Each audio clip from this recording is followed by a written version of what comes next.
Hello, Kelly George here. Not sure if you've been following my vlogs. I decided to share my MS story with friends and family because I've currently moved countries and I've relocated from the UK to America, which is amazing. Not spending much time here though because I've ended up having an MS relapse. I've therefore done 2 videos already for friends and family, and I'm just going to keep blogging and vlogging, video blogging, for people to see the progression really, and how MS is dealt with over here as well as in the UK. So it's meant to be a real eye-opener and a really honest, truthful load of videos basically. My first one told you about when I first got my first ever attack. I didn't have a clue what it was, and my diagnosis. My second video for you was all the questions that obviously come about when you get diagnosed with something that you don't have a clue what it is, you've never heard of it, and it's certainly not hereditary in my family. So there was a lot of questions, so I did my second blog on that. And this is my third video to you. Now this is actually, I'm filming this now quite, I think we're 5 days after a relapse. Now obviously I didn't get the camera out, and it wasn't really the first thing I thought about doing, was getting myself on camera and starting blogging the minute I had a relapse. So I'm now going to fill you in on the last couple of days, which has actually been my third relapse now of MS in a year and a half. So my first 2 videos were filling you in on me and the questions I had. This is my third. Right, so we did a big move from the UK to California to up sticks, come over here for vitamin D, better way of life for the children and for us. We were excited, obviously. We've sold everything at home, from cars to houses to children's toys, equipment, everything, and relocated. We are doing it in a couple of stints. We're going to go back home a lot and come back and do the transition slowly. Visa approval as well. All of that still to do. But we've been here 3 weeks, loving Californian life. Obviously, did not expect to be going to hospital so soon into a 3-week stay in a new country and a new life. I woke up on Sunday, so it's now December 2016, and my last proper attack, first ever proper attack where I was diagnosed, was May 2015, last May. I woke up on Sunday, 5 days ago now. I'm here in this house and had a shower, did the breastfeed in the morning for Josh, had a shower. First time I looked in the mirror and thought, oh my word, what has happened to my face? If I stopped talking now, it would probably be more prominent to you.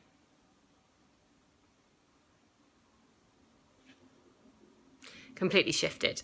I think it looks really, really bad. I went downstairs and had to break the news to my husband. Didn't actually want to scare my 3-year-old. I thought that will really scare her. Mummy's face has just gone that way.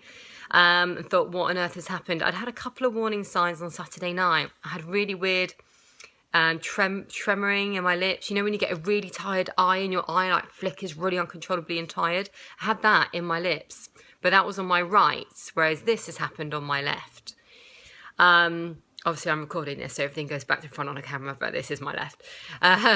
So I had these weird tremors. We were at a barbecue making new friends in California, as you do, and I was struggling to eat. I was thinking I'm a bit self-conscious eating this hot dog at a tennis barbecue with new friends, and I couldn't get the sausage or stuff to go in my mouth. It was just falling out. So I was having a bit of a problem eating, and then I was getting the tremors later on. Woke up in the morning, Sunday morning, it's completely gone. Obviously rushed to hospital. The A&E department here is incredible. They act really fast. It was not jam-packed or overflowing on Sunday. I was seen within the hour. I had to give them all of my back history on the fact that I do have MS, and luckily my travel insurance has covered everything. So if you do have a pre-existing condition, which I know a lot of people do worry about, and if you actually do have MS yourself or a similar condition or virus or something that needs to be noted on medical records, with your travel insurance, make sure that the travel insurance you might have through a regular bank account that you might pay extra a month for, or whether you've purchased that travel insurance for your travels to that country, it does include pre-existing conditions, because that's been our lifesaver while we've been here. Everything's been okay. So going back to A&E, I got seen really quickly. They did a load of neurological tests. They listened to all the information I gave them about my MS and that I'd had 1 attack so far a year and a half ago. I did have to quickly fill them in on the fact that just before we moved here 3 weeks ago, about 5 weeks ago when we were packing and it was all really stressful, and with the newborn baby as well, not really sleeping through the night, breastfeeding every 2 hours, all of that going on. I did wake up about 5 weeks ago in the middle of the night and I couldn't see very well. I could have seen shadows of people that came in the room, and I could have probably seen colours, but I certainly wasn't able to drive the following day, and my balance was completely off, completely whack. It was struggling to stand up and walk around and even go to the toilet by myself without holding the walls. So I knew something was up then. Where I'd relocated in England, because we'd left one property, we were living with my husband's lovely family until we actually got on the plane and came here. I was kind of in between doctors and re-registering all of that stuff. Luckily, as I said in my previous blog, you do get an MS nurse, male or female, that's assigned to you when you first get diagnosed with MS. She was my first point of call. Called her in a panic. I can't see, I'm dizzy, what do I do? She said, go to the GP, get it checked out that it's just not a normal common viral infection, because if you do have a common cold, MS sufferers do actually take longer to get over anything normal, because your immune system isn't great, really, and your brain doesn't really know what's going on. It's a bit slower. So I had to go to the doctor, make sure I didn't have an ear infection that was making me go off balance, and make sure I didn't have any kind of viral infection that was causing me to feel a little bit sick with it as well, which I did. It was making me dizzy. That was cleared. The doctor said, no, I think it's something to do with MS. Go back to the MS nurse. She luckily prescribed me some oral steroids that I took 4 a day, and it cleared up the dizziness and the off balance. Now, we didn't know whether to class this as a second relapse, or without Margaret, my MS nurse, actually seeing me in person, she can't put it on pen and paper. That was my second relapse. We believe now, the situation I'm currently in, that was number 2.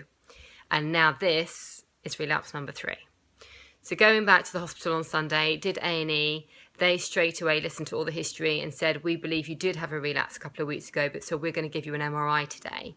Within 2 hours, the MRI was done, and 2 hours later, the nurse ran in quite quickly and was quite upfront and quite confident about the fact that she just said to me, you're currently suffering quite a crazy MS attack right now. This is a relapse. There's 4 lesions that have been found on your brain. We know 4 are active, and there's actually 2 that are old. I never knew this. A year and a half ago, when I had my first ever MRI with my first ever attack and diagnosis, I was never told. I had a MRI in the brain and the neck then. I was never told there was 2 old lesions in the neck that would have happened years ago. Didn't even know I had MS then, or even have an attack. If I look back on it now, I believe I know what that incident was, because I lost feeling in my leg about 5 years ago and thought it was just a bike injury, because I had a bike bought for me and went out on it on Boxing Day and thought I knocked a nerve out with the new saddle. It was obviously me losing a bit of feeling, and it was all MS related. Didn't know that at all at the time. But going back to this, 4 active lesions. If they're active, it's active. It's going on right now and you're under attack. 4 active lesions. One of them is causing this. So this is what you can see on the outside. Slight face paralysis, they're calling it in the hospital. The second one is my off-balance and dizziness, which actually occurred, we believe, 5 weeks ago. Over the last couple of days, and since I've been in out of hospital, the off-balanceness has come back because it is currently active and flaring up. So it's probably going to be off-balance some days, it'll be a bit better other days, a bit like my face that you can see. But obviously the off-balance you can't see, but I can feel. Then the other 2 active lesions are going on right now. Those other 2 active lesions in my brain, we don't know how that's going to come out. It could show itself on that side of my face. It could be numbness. It could be no feeling around the back of my head. It could be loss of eyesight, even more so, deterioration of eyesight. Could be anything. So this was the really, really hard bit for me, was on Sunday in a new country, in a hospital I didn't know. The husband had to take the children out to entertain them on the beach. And this is when I got the news by myself, which was a bit rubbish. I then had to speak to a doctor who had to talk me through the treatment. He said oral steroids that you've probably taken twice before, a year and a half ago for the first attack and diagnosis, and 5 weeks ago for the recent off-balance and dizziness, you take those orally and they're 4 a day. You can take a 5-gram strength, a 10, 20, 25, and then here in California they said 45 we consider high. We're going to put you on 500, and we're going to put you on 500 twice a day. Once every 12 hours. That sounds quite high considering they think 45 is high and they're putting me on 500. that was hard to take. Some other hard to take questions which followed were, have you made a will? I'm 34. I'm afraid I haven't yet, and I really should, with our business that we do as well. And I've got 2 children now, responsibilities. I've got a husband. Should do that. Note to self. One other thing to add to the list. And then the other tough question was the side effects from these steroids you see are really strong. So they have to ask these questions. Do you agree and give permission for the hospital to resuscitate you or keep you alive if anything dramatic happens to do with your heart and you don't react very well to the high volume steroids that we are giving you? So they were really tough questions to answer, and you know it's precautionary and you know they have to do it. But when you're not in your normal surroundings and your friends and family aren't there and your husband's down at the beach with the kids because you're desperately trying to keep everything normal for your children's sake, it's really hard to answer those questions by yourself when you know that something serious is going on and you've got to answer those types of questions. That hurt. Anyway, let's fast forward a bit. I've now been in hospital from Sunday until yesterday, Wednesday, when they dismissed me, which was great. The steroids I was put on, which were high, it would beep in their machine every time they put in that number to give me through an IV drip in my arm, which is now wrapped up so I don't get it wet when I have showers at home. That was so high that the machine would beep because it's higher than what they usually give a patient. So I've been in hospital for several days now. I'm on 500 strength twice a day. And then you have to take all the supplements and all the other things as well. I'm going to break this into 2 videos, so bear with me.